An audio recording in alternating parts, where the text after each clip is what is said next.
estarmos juntos mais uma vez para estudar a Palavra de Deus, que é uma fonte de sabedoria para todos nós. Capítulo 18 de Provérbios nos ensina a agradar a Deus em nossas relações interpessoais. Os princípios apresentados neste capítulo podem ser aplicados aos nossos relacionamentos com o cônjuge, com os filhos, com os pais, com colegas, amigos, e nos ensina a tolerar aqueles que discordam dos nossos pensamentos. Irmãos, no versículo 1 nos diz assim: o solitário busca o seu próprio interesse e insurge-se contra a verdadeira sabedoria. E o que nós podemos aprender aqui nesse versículo, do versículo 1 até o versículo 3, o 2 fala assim: o insensato não tem prazer no entendimento, senão em externar o seu interior. Vindo a perversidade, vem também o desprezo, e com a ignomínia, a vergonha. E esse versículo aqui, o versículo 1, ele começa nos falando de algo, né? De alguns perigos que podem acontecer na vida, mas do sábio não há de acontecer, porque o sábio, ele busca a sabedoria na palavra de Deus, e Provérbios nos orienta a esse respeito. É por isso que está registrado aqui dentro da Bíblia. E ele fala algum desses perigos, que o primeiro é a questão do solitário, aquele que é só, aquele que se separa e que procura o seu próprio interesse, o seu próprio desejo. É uma pessoa que está fora do compasso, uma pessoa que não está ali no estado normal, um separadista, aquele que vive separado, individualista, egoísta e muitos outros sinônimos nós poderíamos dar para ele. É aquele que não busca a sabedoria de Deus para a sua vida. Em vez dele ser bênção, né, ele fica ali no seu cantinho, só ele se sente o melhor, ele se sente orgulhoso, né, ele acha que ele é que consegue fazer todas as coisas. Ele é uma pessoa que não tem relacionamento. O solitário busca o seu próprio interesse. Ele vai buscar somente os seus interesses, somente aquilo que ele acha que ele pode alcançar. É uma pessoa que tem um isolamento social. Ele não se sociabiliza com ninguém. É só ele. Por quê? Porque ele se acha que ele é o tal. Ele anda nos seus próprios caminhos, ele se isola, porque ele é uma pessoa egoísta, uma pessoa que vive, não segundo o que a palavra ensina, mas segundo os seus padrões. Não, eu estava pensando aqui, não querendo discordar de você, mas tem o outro lado também, né? Assim como tem esse que ele acha que ele sabe tudo, tem o outro que se acha coitadinho. É o que eu vou falar. Desculpe. Aquele que acha que ninguém gosta dele, que não sei o quê. É o pobrezinho, coitado. Então nós pais, avós, precisamos estar atentos, né? Quando a pessoa começa a se isolar, ela tem problema. Ou é uma coisa ou é outra, mas não está certo. Aí, gente, também aquele detalhe que o cristão ele tem que estar atento, né? Como você disse, os avós, os pais, os primos, ou seja, o cristão ele tem que estar atento para estar observando sobrinhos dentro da igreja, pessoas que às vezes se isolam. Por quê? Porque estão passando por algum problema, ou muitas vezes por timidez eles se isolam. Tem pessoas, Edith, que têm dificuldade de conversar num grupo maior. Tem pessoas que têm medo até de abrir a boca. Por quê? Porque é tímida. Então o que vai acontecer com ela? Ela vai se isolar. Então essas pessoas são pessoas que são merecedoras da nossa atenção e da nossa oração. Temos que orar, temos que estar atentos para poder chegar um jeito, um jeitinho de chegar nela, né? E introduzir ela sempre tem um jeitinho, né? Deus vai mostrar. Deus mostra. Basta a gente buscar. Então o sábio ele vai fazer isso. Agora o insensato, não. Ele vai ser solitário, ele vai deixar para lá. Então nós temos que ter essa sabedoria. É o isolamento que não vem de Deus, né? Esse tipo de isolamento. Porque a pessoa começa a construir as suas coisas ali. naquilo que ele acha que é certo, naquilo, eu acho isso, ou muitas vezes segue pelo seu próprio coração, que a gente sabe que isso é uma coisa que não convém. Mas isolar também, Edith, nós lembramos daquele outro lado. Isolar-se, tirar um tempo a sós, né? Eu lembro quando a gente ia o lado bom, né? O lado bom. O lado bom. Eu lembro quando a gente ia para acampamento, sempre tinha momento a sós. Muito bom. E quando a gente levava o convidado, mas o que é isso, momento a sós? Aí a gente ia explicar o que era, né? Então é importante também, sim, se isolar para tirar um tempo para estar com Deus, para estar conversando, né? Orando, louvando a Deus. Isso faz parte da vida daquele que teme ao Senhor, do sábio, né? Daquele que anda no caminho do Senhor e que busca a sabedoria necessária na vida do cristão, né? Isso tudo, ler a Bíblia, todas as coisas. Tem o isolamento por ser tímido, é o que a gente comentou agora, esse tipo de isolamento. Pessoas que têm dificuldades de fazer amizade, pessoas Às vezes que têm são essa dotadas, né, de muitas, tem muitos dotes. A maior parte deles tem, são muito sabia? inteligentes.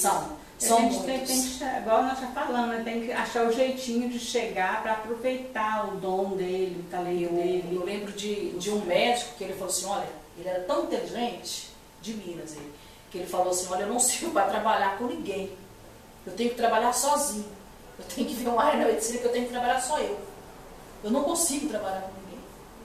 A cabeça dele era mil, sabe? Aquela pessoa que os outros não conseguem acompanhar. Então, tem pessoas assim, tem esse tipo de isolamento.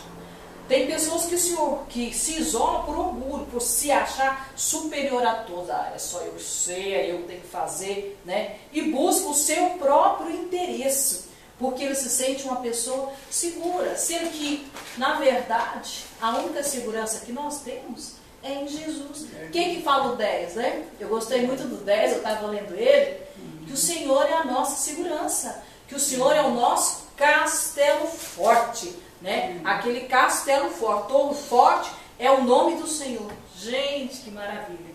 Você está debaixo das asas do Senhor, né? Você, aquele que acolhe, aquele que é acolhido pelo Senhor, ele está seguro.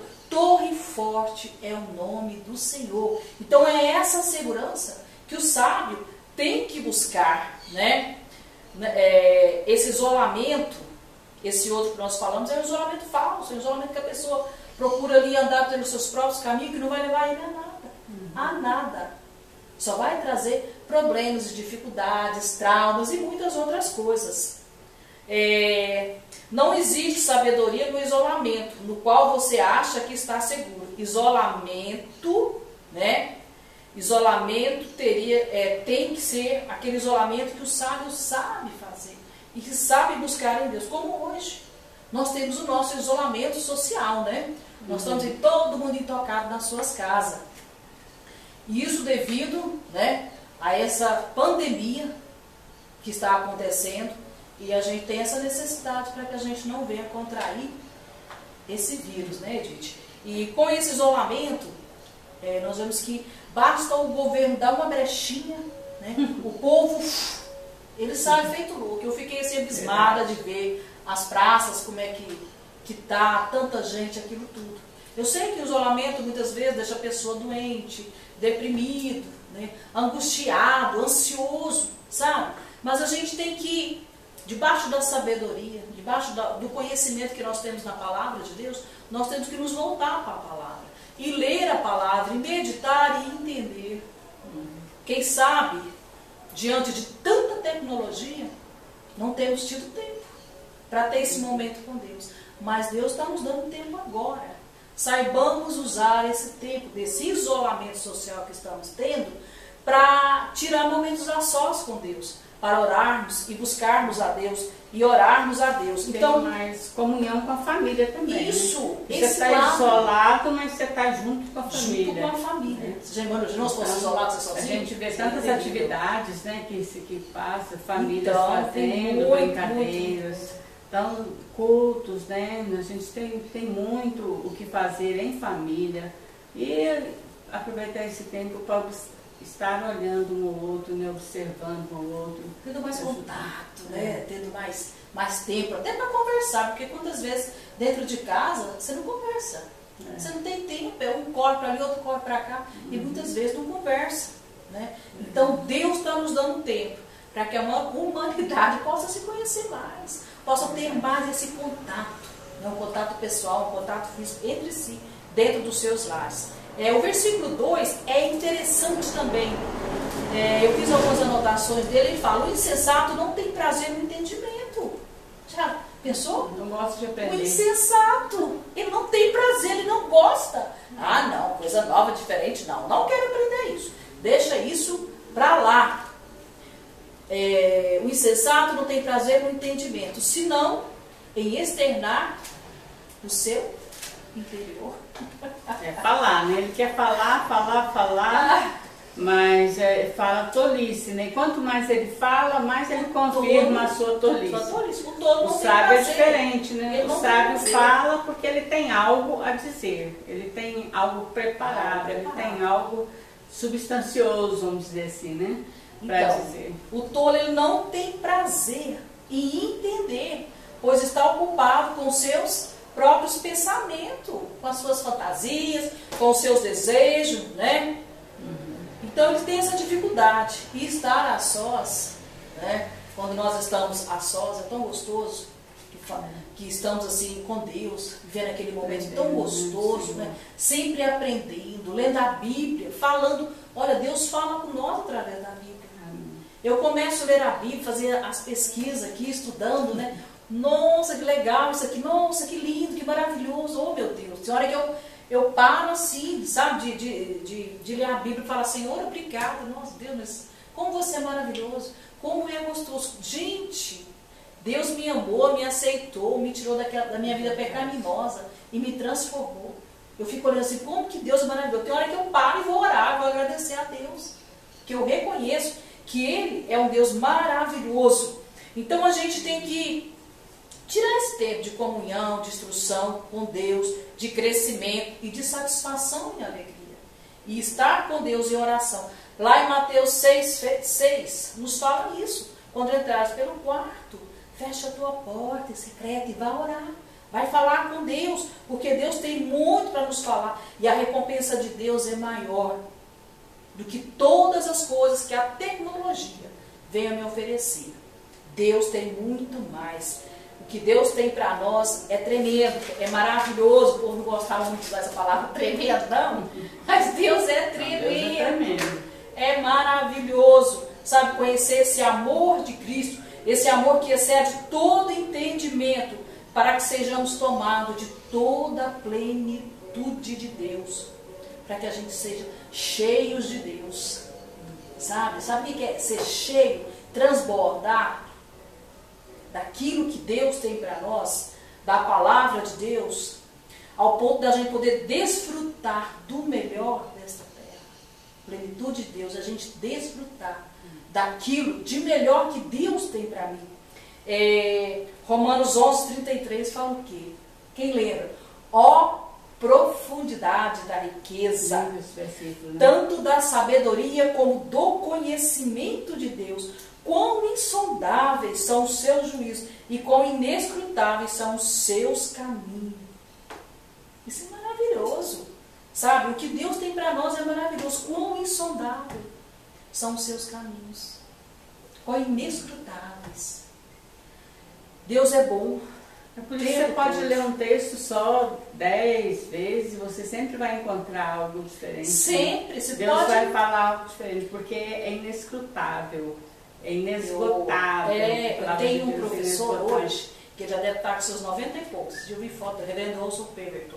Ele falava que ele lia um livro, ele lia um capítulo 20 vezes. E ele não mudava daquele capítulo, porque aquele capítulo falava algo diferente para ele. E ele anotava, sabe? Ele ia anotando. Depois eu vou ler de novo, ver se eu acho mais alguma coisa. Ele lia de novo e Deus falava outra coisa para ele. É inesgotável. É inesgotável. E sempre atual, né? Sempre a gente está aqui hoje falando de isolar, né? Quando a gente viu falar tanto de depressão, né? Como a gente está vendo hoje, Então, a Bíblia é atual. Então, Edith, então a gente, viu, Edna? A gente tem que ter fome, o desejo, a gente tem que ter aquela ânsia para buscar a Deus, né? Tal como um servo. Isso, para se alimentar. Fazer como Daniel, José do Egito, né? Que orava 3 vezes ao dia. Sabe, a gente tem que ter esse desejo de buscar a Deus, de ter um coração sábio ao ponto de procurar ter mais intimidade com Deus. Amém. Se eu sou sábio, eu vou procurar. É isso que nos fala o 2 e o 15, sabe? Ter um coração sábio. Aquele que está sempre procurando saber mais, porque aquele que é sábio, ele nunca vai falar assim, eu já sei de tudo, Não, ele vai estar sempre procurando mais conhecimento, porque ele sabe que ele sempre tem algo a aprender. O versículo 3 nos fala também, já estou concluindo. Opa, estou lendo o versículo errado. 3. Vindo a perversidade, vem também o desprezo, e com a ignomia, a vergonha. Enrola essa palavrinha, né? Então, esse versículo aqui, ele nos fala da perversidade. Vindo a perversidade, vem também o quê? O desprezo. Vem o desprezo. Então aqui, tá? O insensato, ele é assim. E aqui fala de três palavrinhas aqui interessantes. Que primeiro é perversidade, desprezo, e depois eu pus desonra. Porque o significado dessa palavra são vários. E aí eu pus aqui desonra, tá? Uma vergonha da qual o pecado nos faz. Porque se essas qualidades aqui, desprezo, vergonha, né, e desonra, isso aqui traz o quê? Se a pessoa comete isso aqui, vai trazer o pecado, coisas erradas. Na verdade, já é o pecado que vai trazer a razão, pecado, né? já A pessoa que brinca presente. com o pecado. Isso. A pessoa brinca com o pecado e ela não sabe o que ela está mexendo, né? Tipo, a pessoa começa a brincar de beber, e tal, e só para agradar um ou outro, ou com droga, não sabe no que está se metendo, né? Então, depois vem a vergonha. E o pecado é o quê? Ele é o contrário à santidade, né? Porque o pecado faz separação entre nós e Deus. É que vem aquela musiquinha, né? Pecado, pecadinho, pecadão. Isso não. Então, pecado é sempre não para o pecado e sim para Jesus. Porque Deus, Ele é santo. Ele requer que nós, que somos sábios, que somos os prudentes, que tem esse conhecimento aqui da Bíblia, para que nós sejamos santos. Lá em Isaías 6:3 fala o quê? Santo, santo é o Senhor. Só o Senhor é santo, né? Sede santos como eu sou santo. Sede santo, porque eu sou. Purificar-vos hoje, porque amanhã farei maravilhas no meio de vós. Santificar a vida santa, vida nos pés do Senhor. Vida que adora ao Senhor. Então esse é o fruto que nós temos que ter. Daniel 12, versículo 2, nos fala a respeito desse final. Nos fala de como vai ser daqueles que são santos, que buscam a Deus, que vão viver com Deus, que na hora da ressurreição vai ser ressuscitado, uns para a vida eterna e outros para a vergonha. O pecado leva a vergonha. Isso, o pecado leva à vergonha. E é isso que Deus nos ensina, que nós temos que buscar a Deus de todo o nosso coração. E deixar todas essas coisas que não nos convêm, perversidade, desprezo. Isso não faz parte, isso faz parte do tolo, que não tem o conhecimento de Deus. Verdade. O verso 8 fala o seguinte: as palavras do maldizente são doces bocados que descem para o mais interior do ventre. Então aqui fala sobre o maldizente. Mas minha Bíblia fala linguareiro. Mas o que quer dizer essa palavra maldizente? Praguejar contra, lastimar-se. É um difamador, falar mal de alguém. Então vamos ver que as palavras do maldizente ou malfalante são doces que têm sabor como o do mel ou do açúcar. É uma pessoa meiga, delicada, suave, que transmite palavras agradáveis. O malfalante é aquele que tem má língua, que difama, destrói os outros, pois vai se alimentando aos poucos, com palavras tolas, desanimadoras, desagradáveis, e que não tem nenhum proveito para a edificação e o crescimento do outro. Verso 9. Quem é negligente na sua obra já é irmão do desperdiçador. Negligente é uma pessoa desleixada, que faz as coisas de qualquer maneira, principalmente com relação às coisas de Deus. A Bíblia diz que ai daquele que fizer a obra ou o trabalho de Deus relaxadamente. E aqui fala que o negligente, aquele que não faz a obra direito, ele já é irmão do desperdiçador. Então, que vem ser desperdiçador? É aquele que esbanja, gasta desnecessariamente, muitas vezes além daquilo que nem pode, ou muitas vezes não tem nem condições, com coisas inúteis e que não vai trazer proveito nenhum. Então Deus um dia vai cobrar, pedir contas daquilo que fizermos. E o verso 10: Torre forte é o nome do Senhor, a qual o justo se acolhe e está seguro. Versículo lindo, esse versículo. A irmã Valquíria até já explicou, falou sobre esse versículo. Então vimos aqui que o nosso Deus é uma torre forte para o justo.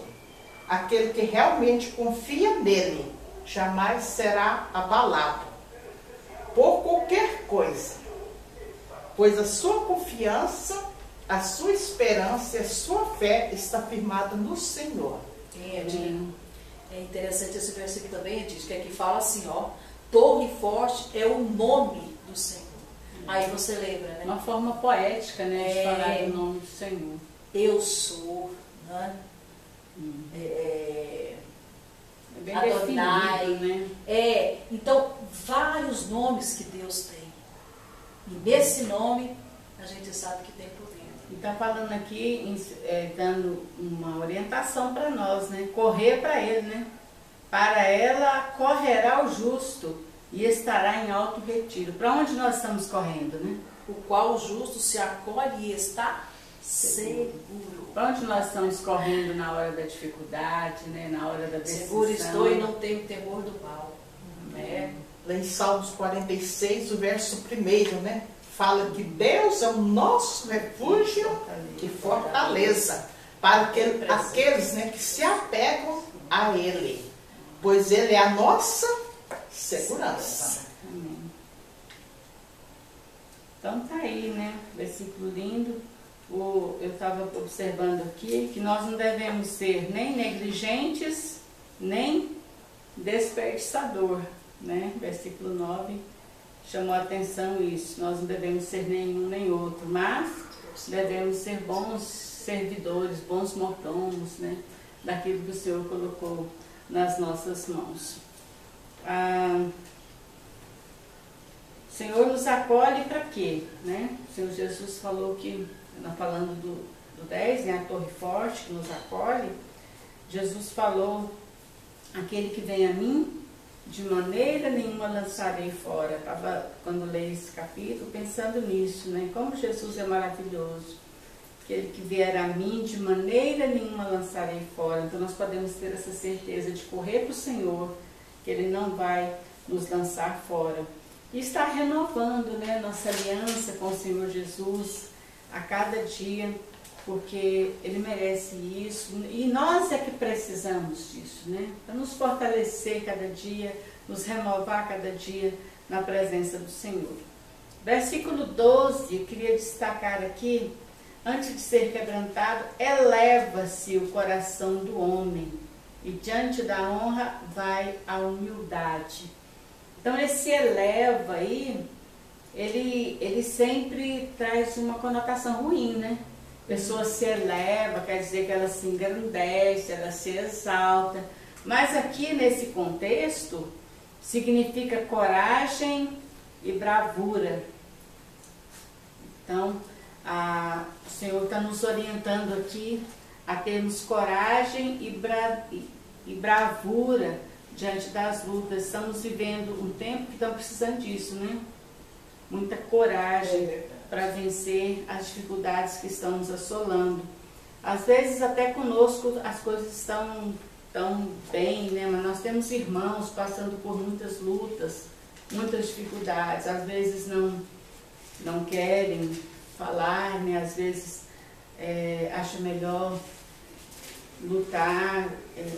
Nós estamos sem contato também, né, com as pessoas, mas nós sabemos que muitos dos nossos irmãos estão passando por muitas lutas com saúde e outros problemas. Então não podemos esquecer, meus irmãos, de estar orando uns pelos outros.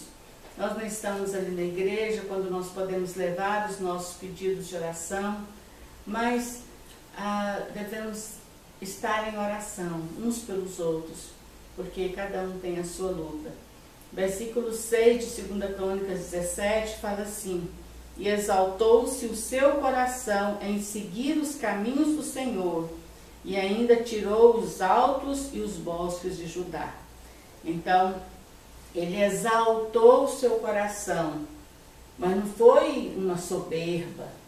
Ele encorajou o seu coração, né, a buscar o Senhor e a seguir os caminhos do Senhor e tirar as imagens que havia ali. Então, o Senhor está precisando hoje que nós tenhamos essa coragem, essa força, essa determinação. Sejamos crentes determinados para lutar, né, guerrear a luta que está aí diante de nós e vencer. Muitas vezes temos a tendência de ficar depressivos, tristes, mas não é esse o caminho. O caminho é nos encorajar uns aos outros, dar suporte uns aos outros para vencer essa pandemia. Sabendo que quem nos fez a promessa é fiel. Amém. Ele é fiel e ele vai cumprir. Está conosco, né? Ele falou que está conosco, está conosco. Tem que seguir firme nas promessas do Senhor Jesus. Então o caminho da honra, ela é tão ambicionada pelos orgulhosos, é a humildade.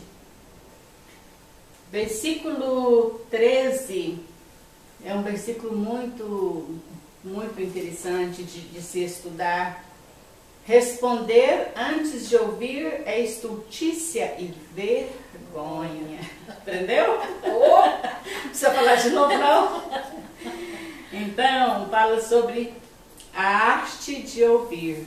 Não apenas ouvir as palavras quando alguém fala conosco, mas prestar atenção naquilo que está sendo dito, pensar que as palavras que ele está sendo dito está vindo do coração, né? Colocar sentimento na conversa. Às vezes a gente não põe sentimento, né? Às vezes a gente está conversando, ouvindo uma pessoa e pensando noutra coisa. Isso não é certo, né? A palavra de Deus nos ensina a arte de ouvir. Quantos ouvidos você tem? 2. 2 ouvidos? E uma boca. Uma boca só. É hora que tem que fechar a boca para ouvir, né? Ouvir. Nós somos muito deficientes nessa arte, na arte de ouvir. Temos muita deficiência nisso. O que significa isso? É se importar, se preocupar com o outro, ter paciência. Às vezes você está com pressa, às vezes você tem outras coisas para fazer, mas aquele momento dedica para o seu irmão, dedica aquele momento ali, para seu pensamento e ouve o irmão, se importe com ele, se preocupe com ele. Ter paciência em concentrar, não falar, né, quando o outro está falando, mas concentrar em ouvir o que o irmão está querendo dizer. Fazer perguntas certas. Provérbios 20, versículo 5, nos orienta nisso também. Como águas profundas é o conselho no coração do homem, mas o homem de inteligência o tirará para fora. Como é que você tira para fora? Fazendo perguntas certas. Às vezes a pessoa está muito indecisa, ou ela tá achando que o problema dela está muito difícil, mas nós que estamos de fora, e nesse momento precisamos muito da ajuda de Deus, né? Nós vamos ajudá-la, fazendo ela mesma cair em si, né? Onde ela parou, onde ela realmente quer chegar. Então, as perguntas certas são muito importantes, né, eficazes nesse momento. E jamais evitar opiniões precipitadas. As tal profetadas, né? Então nós temos que evitar, irmãos. Muito cuidado com isso, né? Quando você dá uma opinião, né, você está atingindo a pessoa. E muitas vezes ela já está mal. E você dá uma opinião precipitada, não condiz com aquilo que o Senhor quer que você diga. Então é sempre ter paciência, esperar no Senhor a palavra para estar dando para essa pessoa. Versículo 14 vai falar sobre o espírito do homem aliviará a sua enfermidade, mas ao espírito abatido, quem o levantará? O que quer dizer isso? A importância do estado de espírito, a importância da gente estar bem com Deus, a importância de estarmos renovando nossa comunhão com o Senhor. Por quê? Porque se estivermos bem com Deus, se o nosso espírito estiver fortalecido, né? Uma pessoa equilibrada emocionalmente, uma pessoa alegre, ela tem mais resistência. Quando chegar o dia mau, uma enfermidade ou um luto, ela vai conseguir passar por isso. Não que ela não vai sofrer, mas ela vai conseguir passar por isso com mais facilidade. Por quê? Porque ela se fortaleceu no Senhor. Eu tinha uma amiga que disse que nós temos que ter crédito com Deus. Eu fiquei pensando, um telefone sem crédito, pouco vale, né? Ela sempre falava, a gente tem que ter crédito com Deus. Porque quando o dia mal chegar, a gente tem crédito com Deus para superar. Então nós temos que saber que o dia mal chega, sempre chega. Né? Às vezes para uns mais, para outros menos, mas o dia mal sempre vai chegar. Nós precisamos ser resistentes às adversidades, né? Pessoa resistente, pessoa com estado de espírito animada, fortalecida, vai ajudar a enfrentar até as enfermidades que vierem sobre ela, né? Capítulo 15, versículo 13, já nos diz sobre isso. Estudamos uma aula recente aí. Coração alegre, aformoseia o rosto, mas pela dor do coração, o espírito se abate. Então já pensou? Você está emocionalmente péssimo. Aí vem uma doença, aí ninguém levanta, como diz o versículo, né? 14. Ninguém levanta. Mas a pessoa que está fortalecida no Senhor, ela vai levantar. Edith, mas graças a Deus que a gente tem visto isso aí, tudo que esse salmo, tudo que o provérbio aí está falando, eu já vi muito isso aí em vida de irmão. irmãos que enfrentaram, que chegaram até ir para a glória, mas mantiveram ali firme nas promessas Testemunhando, do Senhor, né? testemunhando que Deus... Quantas vezes você vai visitar um irmão desse e você sai fortalecido? Já aconteceu isso comigo. Às vezes você pensa que vai levar uma palavra, mas que... sabe, Valquíria, a tristeza minha é de pensar que esses irmãos são muito poucos. São poucos. Tanto é que a gente conta o testemunho deles, eles se destacam por serem tão poucos. E isso não pode acontecer no nosso meio. Todos nós precisamos estar nos fortalecendo no Senhor. Caminhando aqui, versículo 15, a irmã já comentou, né? Isso. Que o sábio, ele gosta de aprender, nem que nós também possamos. É muito bom quando nós recebemos mais uma vez falando do né? ouvido aqui no 15, viu? O ouvido, o ouvido dos sábios procura o saber. Então é isso, a gente fica muito feliz, né, Valquíria? Edna, com os comentários que a gente recebe, porque sabe que os irmãos estão com desejo de aprender, que estão ouvindo a aula, que estão aí pesquisando nas suas vidas. Não fica só assistindo a aula, pega a sua Bíblia, vai lendo conosco os textos, e vai pesquisando aí na sua Bíblia. Tenha desejo de aprender. Isso é importante e faz parte da vida do sábio. Verdade. Isso. O versículo 16, ele nos fala assim, vai falar de presente. Presente é bom, não é? Demais. Quem não gosta de ganhar um presente? Mas vamos ver que tipo de presente é esse que está falando aqui? 16. O presente que o homem faz, alarga-lhe o caminho e leva-o perante os grandes. É interessante aqui que essa palavra aqui, presente, né, foi tratado lá no 15, 27, 17, 18, que fala a respeito do suborno. É outra coisa que eu martelei bastante da outra vez que eu fiquei com o suborno. E aqui, o presente aqui é suborno. Mas eu não quero falar a respeito do suborno, porque nós já falamos, né? Muito. Já falamos muito. Mas eu quero falar aqui a respeito de uma cortesia, de um presente que é cortesia, e não um presente que é um suborno, porque o suborno ele vai para usufruir de alguma coisa, ele dá aquele presente para infligir alguma justiça, para fazer alguma coisa, é aquela troca, né? Eu te dou esse presente aqui e você faz isso para mim aí, relaxa aí um pouquinho para me ter essa abertura aí. Na verdade, você fica me devendo uma. Tá me devendo, né? E nós sabemos que isso é pecado, isso não agrada a Deus. Irmãos, então há esses dois tipos de presente, mas eu quero falar aqui hoje da cortesia, aquele presente que é inocente, sem nenhum interesse. Para abrir a porta, né? Simplesmente para abrir uma porta.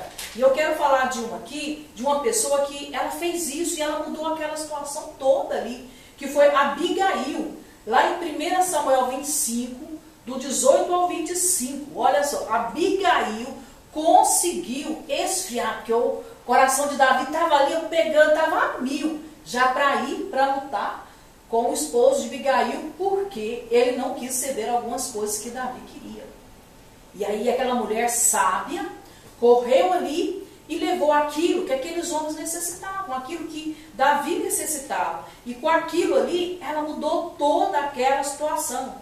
E eu quero deixar aqui bem claro aqui, irmãos, é que eu também já recebi um presente. A Edna já recebeu, a Edith já recebeu. E acredito eu que todos os nossos alunos de escola dominical já recebeu também. Mas eu pergunto para você que está nos assistindo, você já recebeu esse presente? Lá em João 3,16 nos diz que Deus amou o mundo de tal maneira que deu o seu Filho unigênito para que todo aquele que nele crê não pereça, mas tenha vida eterna. Esse é o presente que Deus está dando hoje para você. E eu queria que você pensasse nisso, se você ainda não pensou. Pense nesse presente. Jesus foi o presente de Deus para nós, que largou tudo, deixou tudo e veio. Sua glória, né? Deixou toda a sua glória. Tudo. Já pensou o que é glória? Tudo de bom e do melhor. E veio para estar aqui. Simplesmente por quê? Porque me amou. Ele me amou, se entregou e me libertou do pecado. Então, esse é o maior presente. E eu queria deixar isso aqui com vocês. E o versículo 17 também, Edith, nos fala algo interessante. O 17 nos diz assim: o que começa o pleito parece justo, até que vem o outro e o examina. Então ele tá ali, né? Ambos os lados, tá tendo ali aquele julgamento. Mas por que será que Salomão escreveu isso aqui? Eu estava lendo e que fala que provavelmente foi para que o seu filho pudesse fazer um julgamento correto, para que ele pudesse ter a experiência, para que ele não julgasse de forma errada, tá? Que ele não fosse precipitado com aquele julgamento ali, e que ele estivesse atento com os dois lados, tanto de um como de outro, para depois ele formar a sua opinião. Porque o primeiro que fala, né, o primeiro, no caso, um julgamento, um advogado vai ali, ele vai, se ele é de defesa, ele vai defender e tá, nossa, ele é um santo, ele não fez nada de errado. Por pior que seja o crime, vai ser... Começa as perguntas, o juiz começa a fazer as perguntas e descobre que não era bem daquele jeito. Quando vê o de acusação, aí ele vai acusar, aí ele vai falar. O que o juiz fez?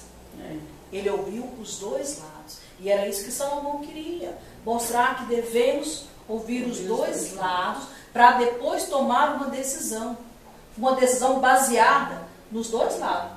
O que adianta eu só ouvir a Edith e não ouvir a Ed? Eu ficar só com o problema da Edith, que ela me contou que foi assim, assim, assim, o problema que as duas têm, e não ouvir o lado dela, né? Então, o sábio, ele tem que saber ouvir. Ele tem que saber ouvir e tem que saber tomar uma posição de forma correta. Atos 17:11, Paulo, o que Paulo fez? Paulo elogiou quem? Os bereanos. Por quê? O que eles faziam, Edith? Paulo pregava, né? Eles pregavam, o que eles faziam? Corriam na Bíblia, iam certificar, eles iam olhar lá, eles iam examinar para ver se estava tudo certo, conforme, né, as escrituras. Então eles eram homens sábios que olhavam, que pesquisavam. Engraçado, né? E Paulo não escreveu nenhum livro para a cidade de Beré, né, gente? Por quê? Será que eles eram certinho? Será que eles eram tudo perfeito? Então, com certeza, eles deviam estudar, pesquisar e olhar e conferir. Mas o irmão pregou sobre isso aqui. Mas será que está nas escrituras? Eles confirmavam, eles buscavam isso. E nós temos que ser assim. Nós temos que ouvir. Quando o irmão prega, a gente tem que estar. Mas falou o versículo tal. Tem que correr lá e verificar, para ver se é isso mesmo. E aqueles que pregam, tem que ser mais seguro, né? Tem que tomar cuidado, tem que ler tudo antes de falar, para que não venha cair em alguma cilada do inimigo. Então sejamos bereanos. Verso 18. Pelo lançar da sorte, cessam os pleitos e se decide a causa entre os poderosos. Eu estava analisando essa palavra pleitos. O que significa? Quer dizer demanda, discussão, uma causa política a ser resolvida. E para que haja paz e os conflitos sejam resolvidos, é necessário haver um acordo entre ambos, entre os dois lados, para que tudo seja resolvido. E o verso 19. O irmão ofendido resiste mais que uma fortaleza. Suas contendas são ferrolhos de um castelo. Então, esse versículo fala sobre o irmão. Aquele que muitas vezes sente-se ofendido. E aqui fala, né, que ele é mais resistente do que uma fortaleza. As suas contendas são ferrolhos de um castelo. Mas o que quer dizer contendas? É disputa, debate, guerra, briga, luta, peleja, esforço para conseguir alguma coisa. Então, o irmão, aquele que muitas vezes sente-se ofendido, mesmo que haja uma discussão, uma briga, né? Mesmo que haja contendas, né? Mas ele está ali firme no Senhor. Ele está firme em Deus, que é a nossa fortaleza. Até tem um hino do cantor cristão que fala: castelo forte é o nosso Deus, né? Então, o nosso Deus é aquele realmente em que nós podemos confiar, estar se apegando, segurando nele a cada dia. Então, vamos ver que o irmão, nada vai abalar a sua vida, porque ele é resistente, ele está ali firme no Senhor. Fala do problema entre parentes. Quem não tem, levanta o dedo. E fala que essas brigas entre parentes são muito difíceis de resolver, porque são como ferrolhos, né? Ferrolhos de uma fortaleza. E lá no Salmos 91, verso 1 fala: aquele que habita no esconderijo do Altíssimo, a sombra do Onipotente descansará. Então, aquele que tem o Senhor, né, como esconderijo, né, aquele que realmente, né, procura, né, a fazer a vontade do Senhor, nada vai estar abalando a sua vida. Mesmo que venham as lutas, pelejas, as dificuldades, em meio às circunstâncias, nada estará abalando a sua vida espiritual. Aquele irmão que realmente, né, busca a Deus, né, ele pode sentir a presença do Senhor, porque ele está seguro, protegido. Ele está debaixo das asas do Senhor. A sua fé está firme na rocha que é Cristo. Então, Deus é a nossa fortaleza nos momentos difíceis. Amém. Versículo 22, eu gostei muito também, né? Vai falar sobre a mulher virtuosa. O que acha uma mulher, acha uma coisa boa e alcançou a benevolência do Senhor. Então, de acordo com os padrões bíblicos, uma boa esposa é uma mulher que agrada a Deus. E assim ela ajuda seu marido e alegra o coração de todos. Em outras palavras, encontrar uma esposa boa, uma esposa fiel, é um sinal do favor de Deus, benevolência de Deus.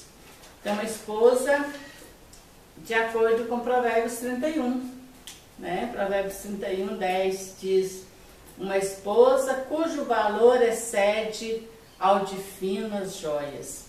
E eu pensei nesse versículo e pensei na necessidade de estarmos orando pelos nossos filhos, netos, sobrinhos, os jovens da igreja, para que encontrem, né, essa pessoa boa, fiel, né, um cônjuge bom, fiel, para estar ao lado, né? Realmente há essa necessidade. Então precisamos estar orando por isso, né? Para que Deus esteja abençoando nossos jovens com pessoas boas. A gente vê tanta tristeza por aí, né? Tantos crimes dentro de casa, crimes passionais. Então nos entristece muito que nós possamos estar orando para que os nossos filhos encontrem, né, essas mulheres e homens, né, que excede ao de finas joias, homens e mulheres de valor. Versículo 23 fala: o pobre fala com roubos, mas o rico responde com dureza. Então, o rico, ele acha que todo mundo vai tolerar ele, né, porque ele é rico, então ele responde de qualquer maneira. Acho que todo mundo é capacho. Ele responde com dureza. E muitas vezes nós toleramos o rico, porque nós muitas vezes, às vezes é um empregado, né, um servo, né, desse rico, e tem que tolerar, né, para levar o pão para casa. Mas é muito triste, né, saber que a pessoa é tolerada só porque tem riqueza. Uma amizade verdadeira, pobre fala com roubos, né? Então, uma amizade verdadeira é um tesouro na vida de qualquer pessoa. Então, Deus coloca verdadeiros amigos, né? Que já estou passando por 24, né? Verdadeiros amigos na nossa vida, para sermos bênção na vida deles e eles ser bênçãos na nossa vida. E a maior bênção, né, de se ter um amigo é que nós possamos caminhar com o Senhor, né, a caminhada cristã. Então, um amigo que conhece o Senhor, um amigo que quer andar com você nos caminhos do Senhor. Este é o amigo verdadeiro. Versículo 24 vai dizer também que há um amigo melhor, né? Melhor que irmão. É isso mesmo? Isso. O homem que tem muitos amigos pode congratular-se, mas amigo mais chegados que o irmão. Então, essa pessoa, quem é esse amigo mais chegado que o irmão? Um amigo que a Valquíria já falou sobre ele, né? Ele deixou a sua glória. Ele fez tudo por nós. Nos amar. Então, esse amigo é Jesus. João 15:13 vai dizer: ninguém tem maior amor do que este. Qual é o amor que ele tem? Como ele demonstrou? De dar a sua vida pelos amigos. Que versículo maravilhoso, né? Quem é esse amigo? Amigo melhor que irmão. Esse amigo é Jesus. Ele é um amigo que se apega a nós com amor. Um amigo que deu a sua vida por nós. Amém, irmão. Chegamos mais uma vez no final de uma de nossas aulas e somos gratos a Deus por ter nos permitido esse momento precioso. Provérbios 10:11 nos fala assim: a boca do justo é manancial de vida. Sejamos mananciais de vida, a estarmos abençoando, a estarmos jorrando essa água viva, a palavra de Deus, em todos os momentos que estiverem. Um bom dia a todos e fiquem com Deus. Amém. Deus abençoe.